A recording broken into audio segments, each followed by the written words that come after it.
जी बिस्मिल्लाहिर्रहमानिर्रहीम। ये स्टैटिस्टिक्स है, क्वेश्चन नंबर 9 इस चैप्टर का। और construct continuous frequency table. Continuous frequency table जो है हमने इसमें बनाना है। ठीक, एन हमारे पास है 40। पहले ये पैरामीटर्स देख लें कि ये किस बारे में है। ठीक, एन हमारे पास है 40 और ये हमारा डेटा है।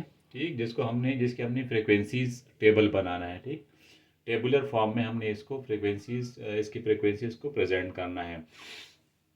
ये डेटा है, इसका एन है 40, यानी 40 लोगों का डेटा है और ये स्कूल के स्टूडेंट्स हैं। दीज आर स्कूल स्टूडेंट्स और ये उन स्कूल के बच्चों के वेट्स है, वेट्स इन पाउंड्स, ठीक, नॉट इन किलोग्राम्स। तो ये 40 बच्चों के मुख्तलिफ वेट्स है। 156 भी है इसमें, 135 भी है, 161 भी है, 176 भी है। तो ये सारे वेट्स हैं। इन वेट्स के 40 का डेटा मैंने यहाँ पे लिख दिया है। इसके बारे में आपको दो चीज़ें जो है जानना बहुत ज़रूरी है कि ये फर्स्ट थिंग जो इसमें ज़रूरी है डेटा में समझना। ठीक, आपको सबसे पहले अपना लोएस्ट और हाईएस्ट ऑब्जर्वेशन को जो है ना नोट करना पड़ेगा। ठीक है, ये ऐसे मार्क करना पड़ेगा। ये आपका 176 पॉइंट जो है ये सबका सबसे बड़ा हाईएस्ट ऑब्जर्वेशन है। ठीक, और 119 सबसे लोएस्ट यानी सबसे कम ऑब्जर्वेशन है। इसके अलावा इस डेटा में के बारे में आपको क्या मालूम होना चाहिए फ्रीक्वेंसी टेबल बनाने से पहले। ये डेटा डिस्क्रीट है, डेटा इज डिस्क्रीट। ठीक है, मैंने लिख दिया है। डेटा डिस्क्रीट किस तरह है कि इसमें किसी भी डेटा के अंदर जो है डेसिमल पॉइंट नहीं है, यानी डेसिमल पॉइंट की नीड है नहीं। ठीक, यहाँ पे डेसिमल पॉइंट तो आता है लेकिन इसकी नीड नहीं है क्योंकि इससे आगे कोई जो है डिजिट नहीं है। तो there is no decimal point in this data, so this data is not continuous, it is a discrete data. ये डिस्क्रीट डेटा है। दूसरी चीज़ क्या जानना ज़रूरी है, ये जो मैंने आपको मार्क कर दी, ये सबसे हाईएस्ट ऑब्जर्वेशन है, ये सबसे लोएस्ट ऑब्जर्वेशन है। ये हमें बताएगा रेंज को कि डेटा का रेंज कितना है, कितना फैला हुआ डेटा है। तो आर आप मालूम करेंगे X max minus X minus, ठीक, minimum, X maximum minus X minimum. तो 176 आपका हाईएस्ट ऑब्जर्वेशन है, 119 आपका लोएस्ट ऑब्जर्वेशन है। तो 176 में से 119 माइनस करोगे तो 57 आएगा। ठीक, तो 57 इज रेंज, ये आपका रेंज है। इसके बाद आपको जिस चीज़ का मालूम होना ज़रूरी है इस डेटा के बारे में, आपको नंबर ऑफ क्लासेस का पता होना चाहिए। नंबर ऑफ क्लासेस का फार्मूला है 1 प्लस 3.322 लॉग एन। ठीक, और इसमें वैल्यू पुट करें, एन है नंबर ऑफ ऑब्जर्वेशन 40, तो 1 प्लस 3.322 लॉग 40 और ये आपका आ जाएगा। ये कैलकुलेटर से आप कर लें, प्लस 1 प्लस 3.322 लॉग 40 आपने ऐसे एज सिंपल लिखना है और ये आएगा 6x.32। ठीक, और ये जो पॉइंट निशान लगे हुए they are called ceiling of approximation. ठीक, these are called ceiling of approximation. अच्छा, इसमें सेक्स के बाद जितने भी पॉइंट आ गए, एक पॉइंट भी आ गए या दो पॉइंट भी आ गए, कितना भी कम आ गए, आपने इससे अगला जो है डिजिट लिखना है। ठीक, तो मेरे पास क्लासेस हो जाएगी 7। टोटल नंबर ऑफ क्लासेस मैंने बनानी है 7, यानी ये जो मैंने डेटा के क्लासेस बनाए ना, क्लास लिमिट्स बनाए, क्लासेस 1 2 3 4 5 6 7 क्लासेस में मैंने इस डेटा को, या ग्रुप्स में मैंने इस डेटा को डिवाइड करना है। तो वो इस फार्मूले से निकलता है। इसके बाद मुझे मालूम होना चाहिए इस डेटा का विड्थ कितना होना चाहिए, यानी एक छोटे क्लास और बड़े क्लास के बीच में मेरा फासला कितना होना चाहिए, दो क्लासों के बीच में मेरा हाइट या विड्थ पर फर्क कितना होना चाहिए।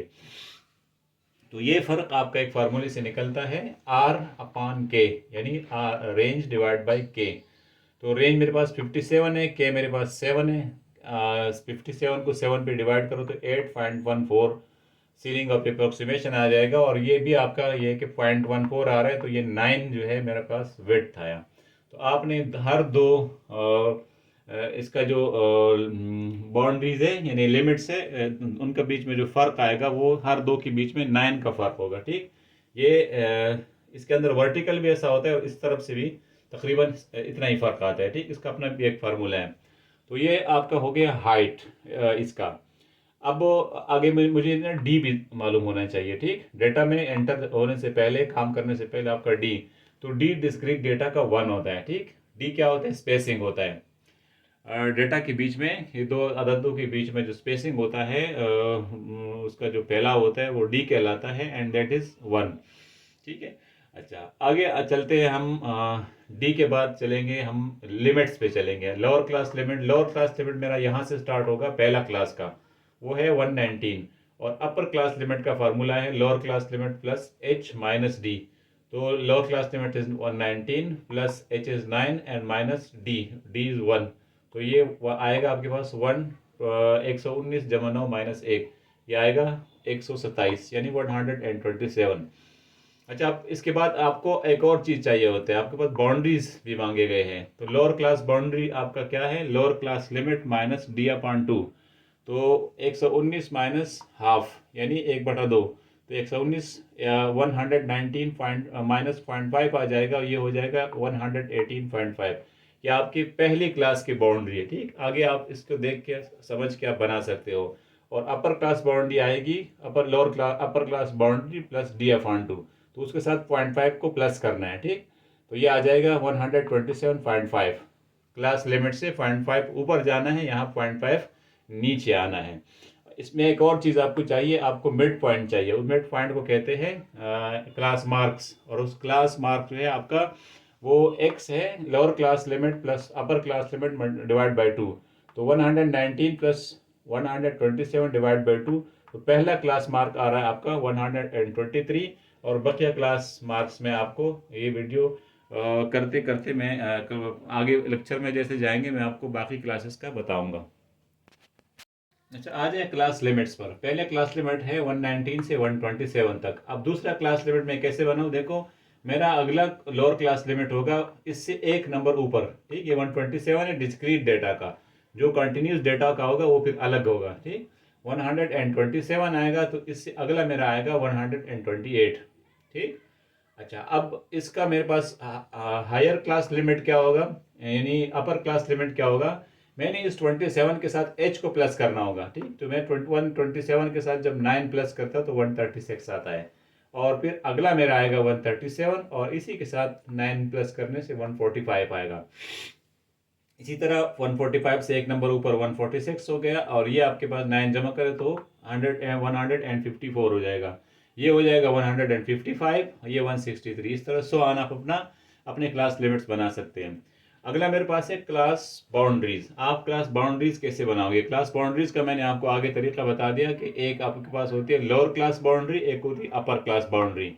तो लोअर क्लास बाउंड्री के लिए आप क्या करोगे, ये जो आपके पास वो डी से बनेगा। ठीक, फार्मूले को इस्तेमाल करना बहुत ज़रूरी है, ऐसे ना हो कि आप खुद से जो है 0.5 ऊपर करो और नीचे करो। आपको क्या करना है, आपने lower class limit minus D upon 2 करने हैं। तो यहाँ पर डी चूंकि 1 है, अगर इसमें पॉइंट होता तो हो सकता है कि डी आपका 0.01 होता, 0.1 होता। अगर डी मेरे पास 2 होता तो फिर ये 0.01 होता, तो फिर और ज़्यादा जो है ना वो कम आ जाता। लेकिन आमतौर पे ये होता है कि ये डी की वैल्यू में ना 5 ज़रूर होता है, 0.5, 0.05, 5.5 इस तरह। इसके अंदर ना 5 का ज़रूर होता है, क्योंकि ये हाफ आता है। अच्छा, तो ये आपकी क्लास बाउंड्रीज है। पहले क्लास बाउंड्री 118.5 यानी 119 से 0.5 कम, और ये 127 से 0.5 ज़्यादा, और इस तरह 127.5 ये अपर क्लास बाउंड्री आ गई 136.5 यानी इससे 0.5 ऊपर। अच्छा, अब क्लास मार्क, ये क्लास मार्क्स क्या है, ये आपका होता है जब आपका लोअर क्लास लिमिट और अपर क्लास लिमिट, या लोअर क्लास बाउंड्री और अपर क्लास बाउंड्री, जब हम दोनों को प्लस करेंगे और 2 पे डिवाइड करेंगे तो ये हमें क्लास लिमिट्स बताएंगे। ठीक, ये क्लास मार्क्स जो है ये आपके आगे जब आपकी मज़ीद इस पर कैलकुलेशन करते हो, आप इसका हम मीडियम मोड फाइंड करेंगे और मीडियन फाइंड करेंगे, उसमें जो है ये वहाँ पे काम आएगा। अब सीधा आते हैं, ये तो क्लास मार्क्स हो गए सबके, मैंने फाइंड आउट कर दिए। आप वीडियो को पॉज करके आप देख सकते हैं, जो भी इस चीज़ का स्टेटिस्टिक का शौकीन और उसको आइडिया है, आइडिया नहीं है तो आपको ये चीज़ें बिल्कुल अजीब लगेगी, लेकिन अगर आपको आइडिया है तो आप इसको समझ सकते हैं। अब चलते हैं हम टेली मार्क्स की तरफ चलते हैं, टेली करते हैं कि इस एरिया के अंदर कितने कितने जो हमारे पास आते हैं।